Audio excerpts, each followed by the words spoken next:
Сайн байцгаана уу киночдоо. Өнөөдөр та бүхэндээ зориулаад 2001 онд нээлттэй хийсэн Домогт Harry Potter зурлалын эхний анги Шиддний чулуу киног ярьж өгөхөр бэлдлээ. Манай киночд дотор Fresh Pack гэж ап суулгаагүй хүмүүс байна уу? Тэгвэл суулгаарай. Fresh Pack апас Prime Meat-ийн бүх төрлийн үхрийн мах 10% хөнгөлөлтөө үнээр авах боломжтой. Мөн 99,000 төгрөгөөс дээш худалдан авалт бүрд хүргэлт үнэгүй байгаа. 4-р сарын 20-нд урамшууллын хугацаанд дуусах тул та хэмжиж өөр хэрэгтэй бүтээгдэхүүнээ захиалаад хөргүүлээд аваарай. Бүрэнхийн шөнөөр Private Drive гэх гудамд 3 шидтэн цугларн уулзнаар кино эхэлдэг. Энэ цагаан сахалтай үгэн бол Хогвартсын шидтний сургуулийн захирал Дамблдор юм. Харин энэ эмэгтэй бол Хогвартсын багш МакГонагал. Бас энэ том биетэй нөхрийг Хагрид гинэ. Хагрид профессор Дамблдорт нэгэн бяцхан хүүг өгч тэд хүүг энгийн гэр бүлд үлдээхэр болдог. Та түүнийг үнэхээр эдгээр хүмүүстэй үлдээх нь аюулгүй гэж бодож байна уу? Би тэднийг өдөржин ажигласан. Тэд бол байж болох хамгийн бүтэхгүй хүмүүс. Түүнд байгаа цорын ганц гэр бүлэнтэй шүү дээ. Тэр том болоод маш алдартай болох болно. Дэлхий дээрх бүх хүмүүс түүний нэрийг мэдэх болно. Зөв үү? Тийм учраас л хүү бүх зүйлээс хол өсөж төрнөх ёстой юм. Бэлэн болох хүртлээ. Хүүг тэд нэгэн айлд үлдээхэд Хагрид уйлж эхлэв. Дамблдор түүнд хандан. Энэ яг баяртай гэсэн үг биш шүү дээ, Хагрид. Энэхүү хүүгийн дээр нэгэн захиаг хаяглан үлдээлээ. Түүний духан дээр томос том сорив байхаж. Амжилт хүсье, Harry Potter. Цаг хугацаа өсөрч Harry аль хэдийн 11 настай том хүү болж тэрээр авгах дүүрслий болон авгагч Бутина мөн тэдний эрхийн балай хүү Дадлитай хамт гэрийнхэн шалан дор хорогдон зарцлагдж амьдардаг юм байна. Өнөөдөр Дадлигийн төрсөн өдрөө энэ золиг эрхийн балай юм хойно өнгөрсөн жилийн бэлгнүүдээс энэ жилийнх нь жижигхэн байна гэж эцэг ихтэй уурлах болно. За ингээд эрхийн балайг баярлуулахаар амтны хүрээлэн рүү явах боллоо. Манай Харийг авгах нь дуртай дургу нэг юм дагуулan явахаар шийддэг. Би чамд анхааруулж байна шүү хөө минь. Ямар ч асуудал тарихгүй. Хэрв тэгэх юм бол 7 хоног хоолгүй гэж мэдээрэй. Тэд амтны хүрээлэн дээр ирээд нэгэн могойг харан зогслоо. Дадли энэ үед уурлан могоо руу хашгичхад Harry түүний өмнөөс могооноос уучлалдах. Гэтэл могоо түүний яриаг ойлгожгүй баятай нүдэ ирмэн Harry-гийн асуултуудад хариулан толгойд өглөө. Могоо хөдөлж эхлэхийг харсан Дадли могоо руу буцан ирж Harry-г түлхэн унгав. Harry-гийн уур хүрэн шилэн хорог руу харахад шил гинэт алга болж Дадли могоо хорог руу унчихдаг. Могоо хорогноосоо гарч ирээд Harry-д баярлснаа илэрхийлээд зүхтэн алга боллоо. Хачирхалтай шил буцаад гараад ирчихсэн байна. Harry түүнийг харан инээж байтал авгах нь юу болсныг мэдэн хөөрхийг үндсэн шатных нь өрөөр үхийн цоожллоо. Би юу болсныг мэдэхгүй. Шил яг л ид шил мэт алга болчихсон. Ид шид гэж огтхонч байхгүй.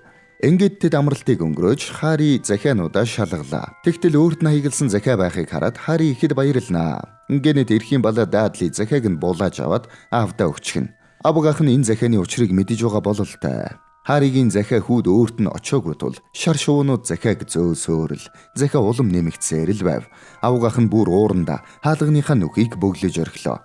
Тэгэд ич нэмэр алгаа гэрийнх нь эргэн тойрон шар шуугаар дүүрчихлээ. Авгах нь ирсэн захиа бүрийг шатааж эхэлнэ. Юун захиа юм бол доо. Бүтэн сайны өглөө шуудан ирдэггүй тул авгах нь ихэд баярлангуй суун. Гэтэл гин тэдний гэрийн булан тохоо бүрээр нь захианууд орж ирлээ. Ингээд ах хүүгийн төвчээр нь тасарсан. Бүгд гэрээсээ хол очиж нэгэн гэрэлт самхагт хонголохоор болдог. Өнөөдөр харин Harry-гийн төрсөн өдөр юмсан жээ. Өөр хэмнэ өөрийг нь гих хинч байхгүй тул шорон дээр торт лаазурж аваад үлээдэг. Яг үнтэй зэрэгцэн хаалгыг нь Hagrid эвдлээд ороод ирнэ. Уучлаарай. Би чамайг яв гэж шаардаж байна. Чи манайх руу хүчээр нэвтэрч орлоо. Болж үзээ дүүрслээ. Муу тэнэг амтэн минь гэж хэлээд барьж байсан бууг нь мушилагчхав. Тэгснэ Hagrid Dudley руу хараад чи чинь миний бодож байснаас жаахан махлаг юм уу та? Гүй яах вэ дундчил юм. Гэхэд Dudley өөрийгөө Harry биш гэдгээ хэлв. Манай Harry булангаас гарч ирнэ. Би Harry байна. Мэдээж чи байна шүү дээ. Би дээр нь суужчихсан ч гэсэн амт нь хэвээрээ байх гэж найдаж байна. Гээд төрсөн өдрийн бялуу түнд бэлгэллээ. Hagrid түүнийг шидтэн тул Hogwarts руу авч явахар болсноо тайлбарлахад Harry түүний юу яриад байгааг огт ойлгохгүй. Hagrid түүнд Hogwarts-ийн урилгыг уншууллаа. Учрыг нь ойлгосон Harry авгах ихчээсээ энэ бүгдийг мэдэж байсан эсхийг нь асууна. Harry дээрээдсэн захианууд нь урилга байсан юм байна шүү дээ. Мэдлгүй яадаг юм. Миний төгс ихч шидтэн байсан юм. Түүний тэр захиаг авахд аав ээж хоёр маань түүгээр их бахархсан. Бидний гэр бүл шидтэн байна. Гайхалтай биш гэж үү? Гэхдээ би түүний юу гэдгийг мэддэг. Ганц хүн нь байсан юм. Гажиг амтэн. Тэгээд тэр Поттертай учирсан. Тэгээд чамайг төрүүлсэн юм. Яг л эцэг их шиг хачин. Энгийн бус. Тэгээд нэг өдөр тэр өөрийгөө дэлбэлчихсэн. Тэгээд бид чамайг авсан юм. Дэлбэлсэ? Та миний эцэг ихийг автомашины ослд орсон гэсэн шүү дээ. Автомашины ослоо? Үнэхээр бухимдмаар юм. Байж боломгүй юм. Тэр хаашаа явахгүй. Чи өөр шигэ маг л намайг зогсоож дийлнэ гэж бодоо юу? Маг л ичэдгүй хүмүүсийг хэлж байгаамаа. Энэ хүү төрхөөсөө л өөрийнхөө нэрийг мөнхөлсөн нэгэн. Тэр ичэдийн урлагийн хамгийн шилдэг сургуульд явах болно. Мөн тэр хамгийн агуу захирал болох Альбус Дамблдорын удирдлагад орж суралцах болно. Энэ үед авуугах их чинь Харийг явуулахгүй гэж зөрүүдлэн. Хагрид үүний хариу болгож Харигийн тортыг ховдоглож буй даадлыг гахаан сүл ургуулад Хагриг авч Хогвартыг зорилоо. Тэгээд түүнийг шидтнүүдийн дэлгүүрийн гудамжинд аваачин түүнд хичээлийн хэрэгслээ бэлтгэхэд нь туслана. Уушин газар руу оруулахад манай Харигийн нэрийг бүх хүн мэдэж байлаа. Харид энэ бүхний их л хачиргалтай санагдана. Хари уушин газарт хар шиднээс хамгаалах урлагийн багш болох профессор Quirrell-тэй танилцаад амжлаа. За ингээд шидтнүүдийн гудамжинд ирэхэд Харигийн амьдралдаа ч төсөөлж байгаагүй гайхалтай зүйлс байх нь тэр шүүр саваа гэх мэд. Хари өөрийгөө мөнгөгүй санаа зовон Хагридэд хэлэхэд Хагрид түүнийг гоблинуудын банкнд аваачна. Харигийн эцэг ихэн түүнд их хэмжээний мөнгө үлдээжээ. Манай Хари чинь баян гар байхан шүү дээ. Хагрид энэ үед профессор Дамблдорын захиалгаар нэгэн сейфнээс нууцлаг зүйлийг мөн авах болно. Тэд банкнаас гарч Хари Оливандрын дэлгүүрээс анхны саваагаа авахар боллоо. Оливандр нь энэхүү дэлгүүрийн эзэн бөгөөд Харигийн аав ээжд нь ч бас анх савааг нь зарж байсан нэгэн байна. Шидтний ертөнцид хүн нь саваагаа биш харин саваа нь хүнээ сонгодог тул Хари хэд хэдэн удаа туршиж үзсний дараа яг л өөртөө зориулагдсан тэр саваагаа оллоо. Гэтэл энэ саваа нэг эвгүй хүний саваатай ижил орцоор буюу галчууны өдөр хийгдэжээ. Оливандр хийсэн бүх саваагаа сандаг бөгөөд тэрхүү савааны эзэн нь Харигийн духан дээр энэ сорвийг өгсөн нэгэн болохыг нь хэлнэ. Тэр хүн хин юм бэ? Бид түүний нэрийг хэлдэггүй маа. Нэргүй нэгэн маш олон сайн зүйлийг хийсэн ч аимшигтай байсан. Энэхүү ярилцаж байтал Хагрид түүнийг дуудан төрсөн өдрийнх нь бэлэг болгож түүнд Хедвиг гих шар шувууг бэлэглэв. Хари Хагридаас нэргүй нэгний талаар бас эцэг ихт нь юу тохиолдсон талаар асуулаа. Хагрид түүнд нэгдүгээрт үүнийг сайн ойлго. Бүх шидтнүүд сайн хүмүүс биш. Зарим нэг нь үнэхээр муу. Хэдэн жилийн өмнө В гих нэртэй байж болох хамгийн муу зүйлсийг хийсэн шидтэн байсан юм. Би нэрийг нь хэлж чадахгүй. За яг түүнийг Волдеморт гэдэг байсан юм. Энэ үнэхээр цөвөн цаг байсан Хари. Үнэхээр шүү. Тэрээр өөрийн дагалдагчдаа цуглуулж эхэлсэн. Тэгээд Dark Side-д очсон. Түүний өмнөөс тэмцсэн хэм болгон өгдөг байлаа. Чиний эцэг их түүний эсрэг тулалдсан юм. Гэвч тэр хэрвээ нэгэнд алхахаар шийдсэн л бол хинч амьд үлддэггүй. Хинч. Гэхдээ чамаас бусдна. Волдеморт намайг алах гэж оролдсон юм уу? Тийм ээ. Духан дээрх сорвчин зүгээр л зүсснээс үүссэн сорв биш. Ийм төрлийн сорв үхлийн хараалаас болж л үүсдэг юм. Түүнд юу тохиолдсон юм бэ?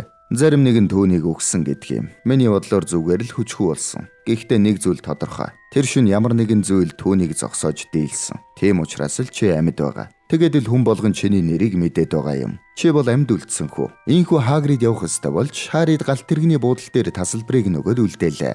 Хари тасалбарыг хартал огт байдаггүй өртөө байхын тэр Хари эргэн тойрны харсаар гайхаад явж байтал нэгэн улбар үст гэр бүлийнхэн Хогвартсын талаар ярьж байгааг сонслоо. Тэднээс хэрхэн галт тэргэнд хүрэх талаар асуун тусламж хүслээ. Гэтэл өртөөрөө хүрэх зам нь нэгэн хан дундуур гүйн гарах байлаа. Энэ бол Визлигийн гэр бүл. Хари амжилттай галт тэргэндээ хүрэн суунаа. Тэрээр галт тэрэгнийхээ өрөөнд Ронтой танилцсан. Найзууд болоод амждаг. Рон түүний сорвийг харан үнэхээр Харри Поттер гэж үү гэд ихэд гайхширваа. Хари банкнаас авсан мөнгөөр шидтнүүдийн амттан худалдан авч шинэхэн найз Роныга тайллаа. Тэр хоёр янз янзын хачиргалтай амттнууд туршиж үзнэ. Рон нэг харахтай бөгөөд өнөөх харахаа шар болгож хувиргаж үзүүлэх боллоо. Үүнтэй зэрэгцэн нэгэн буржгар үстэй охин тэдэн дээр ирж жинхэнэ шившлэг яаж хийдэг болохыг харуулна. Түүнийг Hermione гэдэг. Hermione бас л Харри Поттерыг нэн даруй танив. Hermione тэдэнд удахгүй дэд Хогвартст ирж буутвал нөмөрхийг нь сануулan гарч явлаа. Хагрид шинэхэн шидтнүүдийг Хогвартсын их танхим руу дагуулan явна. Хогвартс гэж үнэхээр гайхалтай том цайз юм байна. Профессор МакГонагал шин сурагчдад зориулсан сургуулийн дүрмийг танилцуулан тэднийг тус бүрийн танхимуудад хуваарлахаар боллоо. Ингээд манай хэд Draco Malfoy-тай таардаг. Malfoy бол баян, цэвэрт цусд шидтэн гэр бүлээс гаралтай. Тиймээс л хагас цусд шидтэн буюу ядуу хүмүүсийг үзэн яддаг гин. Энэ хажууд нь яваа хоёр түүний дагуулууд бөгөөд нэг нь Grab, нөгөөхийг нь Goyle гэдэг. Тэгэхээр энэ бүхэн үнэн байж Harry Potter Hogwarts ирсэн байна. Намайг Draco Malfoy гэдэг. Ингэж хэлэх үед Ron инээнэ. Malfoy түүн рүү ууртаагаар харан. Чи миний нэрийг инээдтэй байна гэж бодоод байгаа юм уу? Чинийхийг харин асуух хэрэг алга. Улбар ус болон өвлөгдөж ирсэн нөмрөг. Чи тэгэхэр Weasley бах гэж хэлээд Harry руу хандан. Тэгэхээр чи удахгүй шиттэн гэр бүлүүд хинэн дээд зэнданых вэ гэдгийг мэдэх болно. Чи доод төвшний хүмүүстэй нийлээд байхыг хүсэхгүй л бах. Үүн дээр харин би чамд тусалж чадна гэж хэлээд гараа сунгахад Harry би өөрөө хинэн надад тохирохыг шийдчихэд чадах баха. Баярлалаа. Энхүүдэд Хогвартсын их танхим руу орж хүүхэд нэг бүр хуваарлагч малгайны зааснаар хуваарлагдахаар болдог. Сургуулийн захирал Дамблдор нээлтийн үг хэлж нэмэлтээр бүх сурагчдыг хар ой руу орохыг хориглов. Энэ нь Harry, Ron, Hermione гуравт их л хажиргалтай санагдана. За энэс өмнө манайхан нэг сайхан лайк болон subscribe давлгаа явуучих. Саба дараагуунууд нь саба дараарай. Харин саба дарсан манай царайлгууд маань лайка дараарай. Хуваарлагч малгай хүүхдүүдийг танхимуудад хуваарлж эхлэхэд Ron Harryд хамгийн хормоо санаатай шийтнүүд Slytherin-д ордог талаар хэлдэг. Энэ хооронд Harry руу хар үстэй зэвүүн царайтай профессор удаан харах бөгөөд тэр үед Harry-гийн сорвин өвддөг. Иймгүй Harry-гийн ээлж хуваарлагч малгай сонгоход маш хэцүү юм. Хэцүү. Маш их эр зөргийг би харж байна. Муу санаатайч биш юм аа. Авьяас бэлэгч байна. Өөрийгөө батлан харуулахыг хүссэн хүсэл. Хаана хуваарилдгийн бэлээд гэхэд Harry амандаа бувтнан. Slytherin л биш шүү. Slytherin л биш шүү. Slytherin биш гинэ. Чи итгэлтэй байна уу? Чи Slytherin-д үнэхээр сайн байх болно. Чиний толгойд бүгд харагдаж байна. Slytherin чамд агуу замд хүрэхэд чинь туслах болно. За. Тэгвэл Gryffindor гэснээр Harry, Ron болон Hermione-тэй нэг танхимд хуваарлагддаг. Захирал ёслолыг дуусгаж гараа нэг далайхтал ширээн дээрээс маш их хоол гарч ирэн хүүхдүүд ч баяртайгаар найрлаж эхэлнэ. Harry нэг танхимын том ахаас өөрлөө нь хараад байсан хар үстэй багш хэн болохыг мэддэг. Профессор Snape бол Slytherin танхимын ахлах багш юм байна. Тэрээр хор судлалын хичээлийн багш бөгөөд профессор Quirrell-ийн хар шиднээс хамгаалах урлагийн багш болохоор олон жилийн турш хүсэлт өгсөн ч амжилтгүй болжээ. Хогвартс шидийн зүйлээр дүүрэн байх бөгөөд сүнснүүд хүртэл байдаг нь харагддаг. Шатнууд нь хүртэл очихыг хүссэн зүгт нь хөдөлж сурагчдыг өөрсдийнх нь байрлах өрөөнүүдэд аваачдаг. Harry маань найз Ронтойгоо нэг өрөөнд орлоо. Хичээлийн анхны өдөр манай хоёр хоц руу бололтой гүйцэхээсээр орж ирнэ. Гэтэл тэнд багш нь байхгүй юм шиг байна. Тэгсэн профессор McGonagall муур болон хувирсан байж. Дараагийн хичээл бол профессор Snape-ийн хорны уусамлын хичээл байх бөгөөд тэрээр нилээн чанга хатуу багш болох нь мэдрэгддэг. Harry маань эхнийхээ өдрөл хамаг байдгаараа хичээн хэлсэн бүх үгийг нь бичиж авч байтал Snape түүнийг ярианд нь анхаарал хандуулахгүй байна гэж загнадаг. Уг нь байдгаараа л анхаарат байгаа шүү дээ. Иймгүй Ron, Harry хоёр өдрийнхөө цайг уугаад сууж байтал бүх хүүхдүүдэд шар шувнууд нь элхэмж авчирдаг. Хөөхий Harry-д маань юм ирээгүй байна. Харин Neville гэх хүүд ой санамжийн бөмбөлөг буюу мартсан зүйлийг нь сануулдаг бөмбөлөг иржээ. Harry Ron-оос авсан мэдээг нь уншиж байтал мэдэн дээр Hagrid тэр хоёрын очсон Gringotts банкнд хулгай орсон талаар мэдээлэл байдаг. Гэвч одоогор юу хулгайд алдагдсан болохыг нь нууцлж байгаа ажээ. Өдөр болж тэд анхны нислэгийн хичээлдээ орохоор боллоо.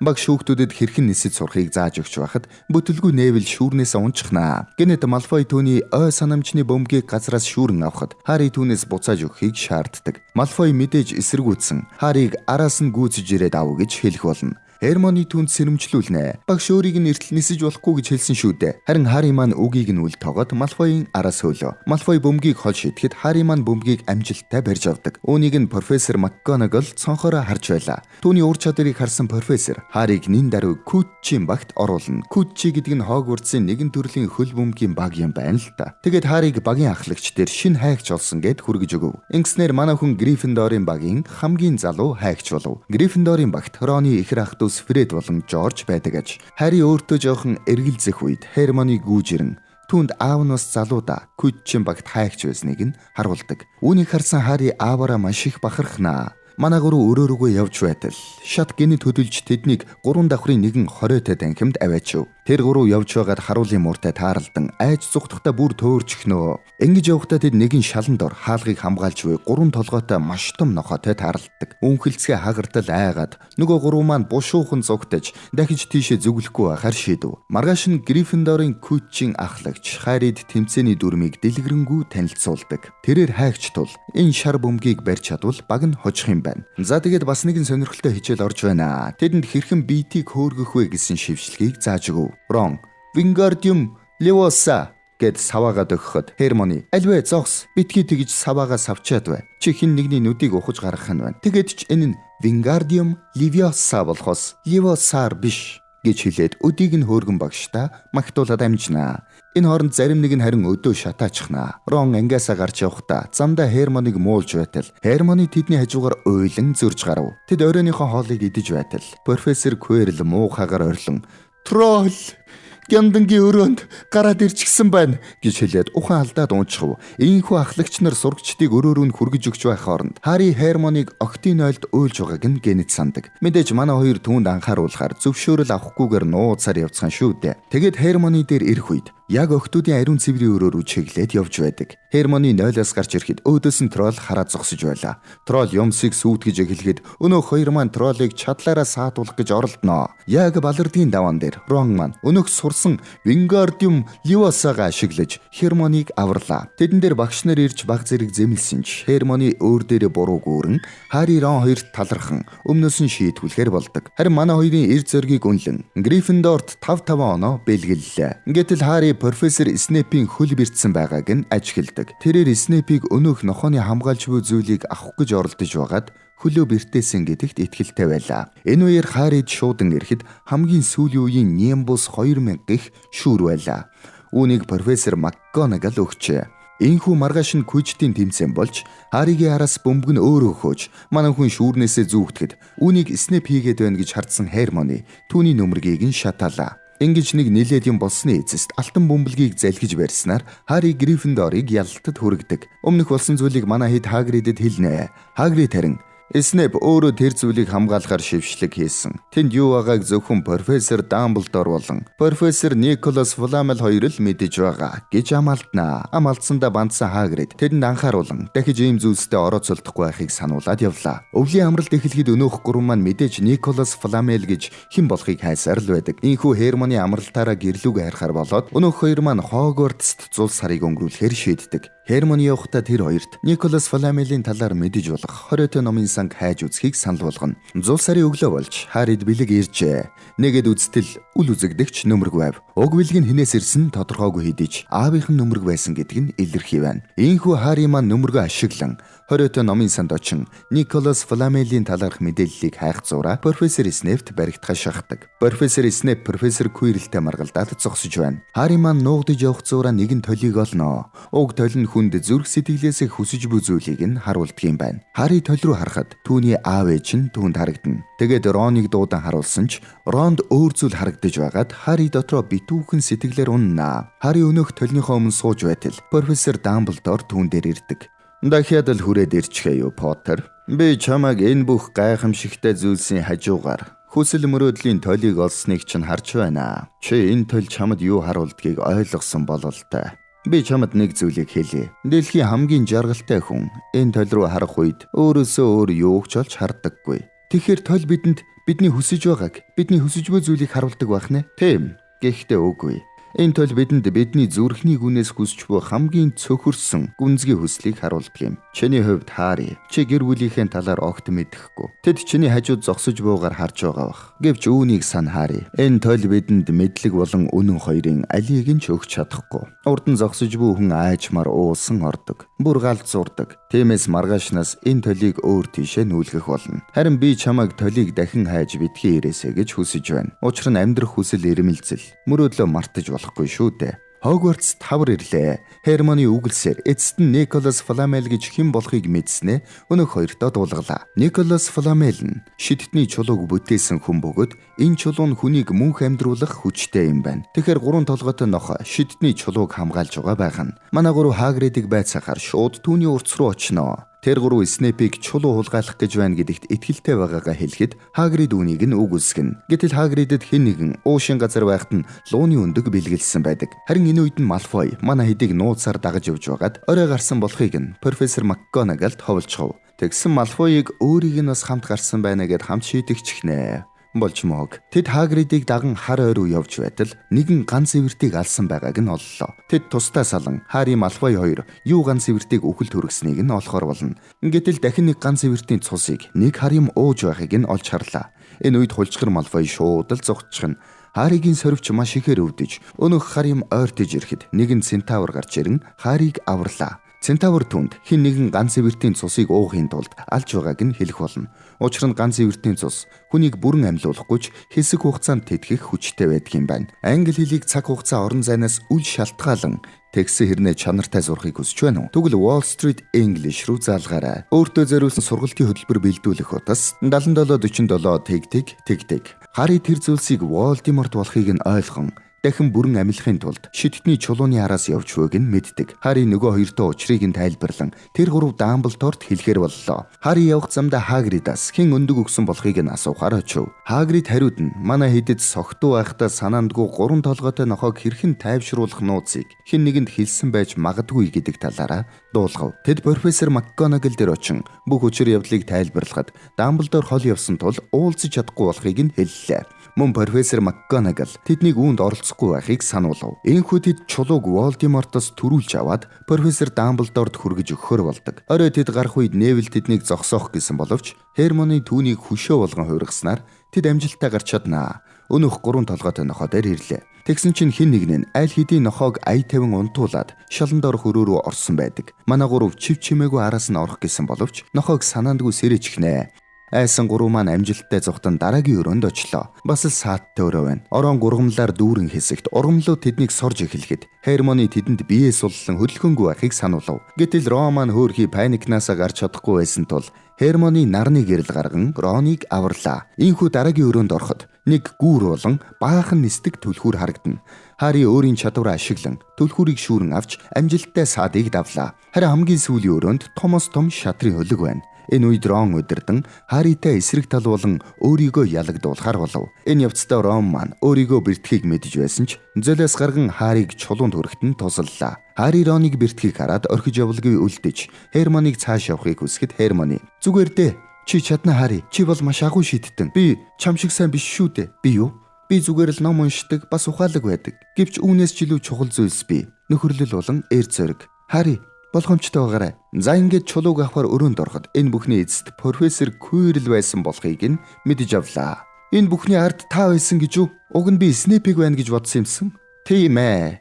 Снейп ч энэ бүхний ард байж болохоор нэгэн шүү. Тийм биз? Түүний дэргэд хин хөөрхий аимхай профессор Quirrell-ийг сэжиглэн гэж Күчүүер Снейп намайг алах гэж оролдсон шүү дээ. Үгүй дээ хүү минь. Би чамайг алах гэж оролдсон юм. Хэрвээ Снейпийн нөмрөг шатаж миний анхаарлыг сарниулаагүй бол би чамайг амжилттай дуусгах байсан юм. Снейп намайг аврах гэж байсан гэж юу? Би чамайг анхнаасаа надад аюул занал учруулна гэж мэдээд байсан юм аа. Тэгэхээр троллийг та оруулсан байх нэ? Тийм ээ. Гэвч Снейп харамсалтай нь хууртаагүй. Хүн болгон Гяндан руу явж байхад тэр л ганцаараа 3 давхарлуу миний ардаас хөөж ирсэн. Тэр мэдээж надад хизээж итгээгүй. Намайг хизээж ганцаараа минь орхиогүй. Гэхдээ мэдээж би хизээж ганцаараа байгаагүй. Хизээж гэж хэлэн арагшаа харахад Харигийн сорив өвдөж эхлэв. Гэтэл өнөө хүссэн зүйлийг нь харуулдаг тол өрөөнд байж байлаа. Гэнэт профессор Quirrell-ийн толгоон араас ярин Харийг толны өмнө зогсохыг тушаалаа. Хариж толны өмнө очиход чулуу түүний халаасанд байгааг нь харлаа. Бодит байдал дээр ч түүнд мэдрэгдэж байлаа. Quirrell түүнээс юу харж байгааг нь замдрангуй асуухад Хари Хогвартсын цомыг барин Дамблдортой гар барьж бууга харж байгаа талаараа хэлэхэд түүний худлаа ярьж байгааг дорн мэдчихнэ. Гэтэл толгой дахь чимээ Харитай өөрөө ярихыг хүсгэд Quirrell толгой дахь альчуур авдаг. Волдеморт энэ бүх хугацаанд амьдрах хүчгүй болсон тул түүний биед хорогдож байжээ. Волдеморт түүний халаас нь чулуу байгааг мэдэж байгаа хэлэхэд Хари бушуухан зүхтах гэж оролдов. Бэтгий тэнэг бай. Яагаад надтай нэгдэж амьдрахын оронд тарчилж өгөхийг сонгох гээд байгаа юм? Хизээч үгүй. Эр зэрэг эцэг ихт чинь ч байсан. Хэлээч Хари, чи аав ээжигээ дахиж хармаар байна уу? Хамтдаа бид тэднийг эргүүлэн авчирч чадна. Хариуд нь хүсэж буй миний ганцхан зүйл бол чулуу. Яг зөв Хари. Сайн муу гэж байхгүй. Зөвхөн хүч чадлал гэж бий. Хамтдаа бид дахин давтагдашгүй гайхалтай зүйлийг хийх болно. Зүгээр л чулууг надад өгödөх. Муу худалч түүнийг ал. Гэхдээ профессор Quirrell түүнийг зогсоохоор түүнийг барьж аван боомлж эхлэв. Хари Quirrell-ийн гарт хүрэхэд түүний бие хайлж эхэлдэг. Хари дахин түүний нүүрэнд хүрэхэд түүний бие бүхэлдээ үнс болон хувирв. Күүрлийн биеэс гарсан Волдеморт Харригийн биеийг нэвт гаран тэндээс зугтан одов. Харри чухан алдлаа. Харин эмнэлэг зэрхэд профессор Дамблдор түүн дээр ирэн Харригийн хийсэн зүйлийг сургууль даяараа мэдсэнийг нь хэлнэ. Дамблдор сургуулийн болон Харригийн төлөө чулууг устгасан байдаг. Харри, би чулууг яаж авсан бэ эрхмэ? 1 минутын өмнө би толиор хараад зогсож байсан гэтэл. Тэгэхээр зөвхөн чулууг хэрэглэхийг биш, олохыг хүссэн хүн л чулууг авах эрхтэй болдгийм. Энэ бол миний гайхалтай санаануудын нэг байсан юм. Хэрвээ чулуу устсан бол тэр дахин эргэж ирэхгүй гэсэн үг үү? Тэр эргэн ирэх маш олон арга зам бий гэхээс би яаж байна? Харри, чи яагаад профессор Quirrell чамд хүрч чадахгүй байсныг мэдэх үү? Учир нь ээж чинь чиний төлөө өөрийгөө золиослсон учраас юм шүү дээ. Тиймэрхүү үйлдэл үргэлжил уул мөрөө үлдээдэг юм. Харри өөрийнхөө сорив руу заахад үгүй дээ. Тийм үйлдэл нүдээр харагддаггүй уул мөр үлдээдэг юм. Чиний бүхий л бие махбодод оршиж байдаг юм. Тэр нь юу юм бэ? Хайр. Харри. Хайр. Харри эмнэлгээс гарч хоёр найзаагаа зүгээр байгааг нь хараад сэтгэлэн тайвширнаа. Ийхүү хичээлийн жил дуусаж аль танхим нь хамгийн их оноо цуглуулсан бэ гэдгийг нь зарлахаар боллоо. Нийт оноогоор Слизерин тэргүүлж байсан ч Харри болон түүний найзуудын эр зөрөгт нь оноо бэлэглэж ингээд жилийн эцэст Хогвартын цомыг Гриффиндорчууд авлаа. Харих цаг үед сурагч нар маань галт тэргэндээ суулаа. Харри Хагридтай салхас хийхэд Хагрид түүнд бэлэг болгож эцэг эхийнхэн зурагтай альбомыг бэлгэлдэг. Hermione гэрлүү явна гэхээр сонирхол юм. Би гэрлүүгээ яваагүй гэснээр кино маань дуустдаг. Гэр нь тэгэхээр Хогвартс болж хувирсан гэсэн үг байх нь шүү дээ. Энэ түрээд кино маань дууслаа. Киночд байлаа.